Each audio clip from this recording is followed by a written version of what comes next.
Tipps in Zeit des hebräisches Examen. Es ist sehr unangenehm. Wir sollten die aktuellen Berichte dazu aufmerksam verfolgen. Aber noch wichtiger ist es, dass wir uns auf Verheißungen Gottes konzentrieren. Denn weißt du was?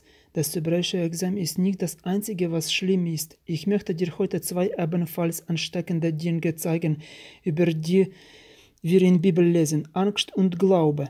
Angst ist ansteckend. Als Gottes Volk unterwegs war zum verheißenen Land, gab Gott ihnen eine Anweisung in Mose 5, Mose 20.8. Weiter sollen die Männer eure Soldaten auffordern. Jeder, der sich fürchtet und mutlos ist, soll umkehren, sonst steckt er bloß die anderen mit seiner Angst an. Denk darüber nach.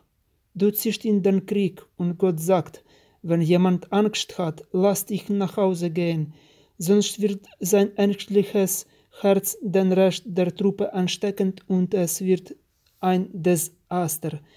Angst ist ansteckend.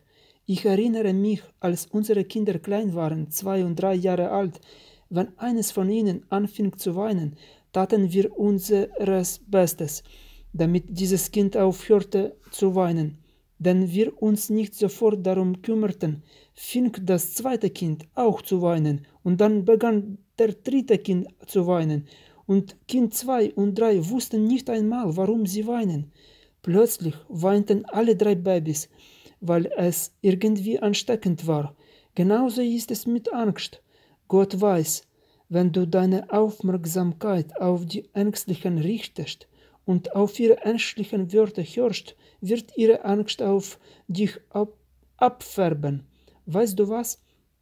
Auch Glaube ist ansteckend.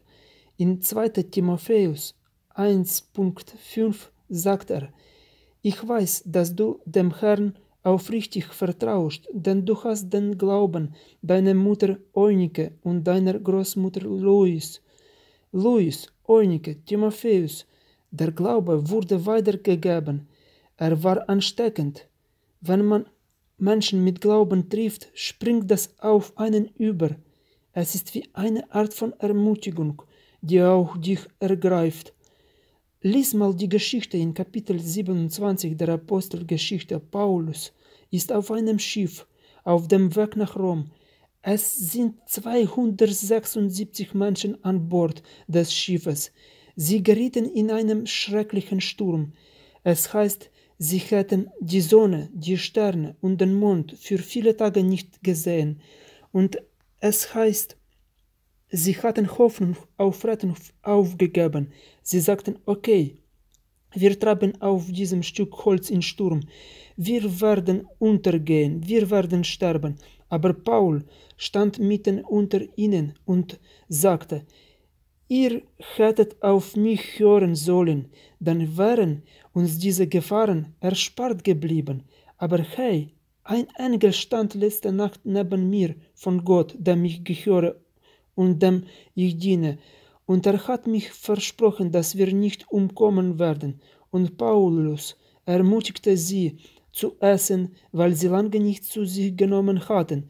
Und sie hörten alle auf ihn und aßen. Und es heißt, sie wurden alle ermutigt. 276 Menschen, alle außer dem Apostel Paulus, hatten die Hoffnung aufgegeben. Sie waren alle ermutigt. Sie waren alle ängstlich. Und ein Mann wendete das Blatt und alle waren gerettet. Sein Enthusiasmus, sein Glaube, sein ermutigendes Herz, das war ansteckend. Und ich möchte dir sagen, umgib dich mit Menschen des Glaubens, mit Menschen, die auf das Gute sehen. Der Gott, dem wir dienen, ist immer noch der allmächtige Gott.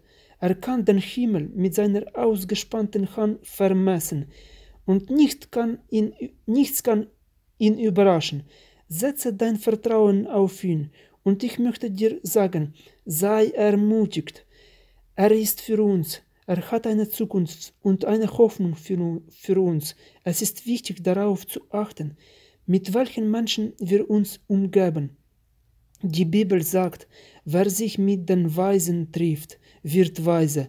Wer sich mit den Narren einlässt, wird sich selbst schaden.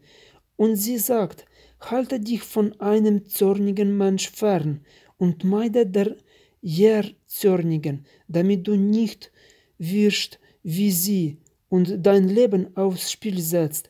Die Art Menschen, denen wir unsere Aufmerksamkeit schenken, färbt auf uns ab. Suche nach Menschen des Glaubens, umgib dich mit ihnen und höre ihnen zu. Freude, Freunde, Freude, der Glaube ist ansteckend. Und ich bete, dass der Geist des Glaubens, den ich in meinem Herzen spüre, auf dich abfärbt.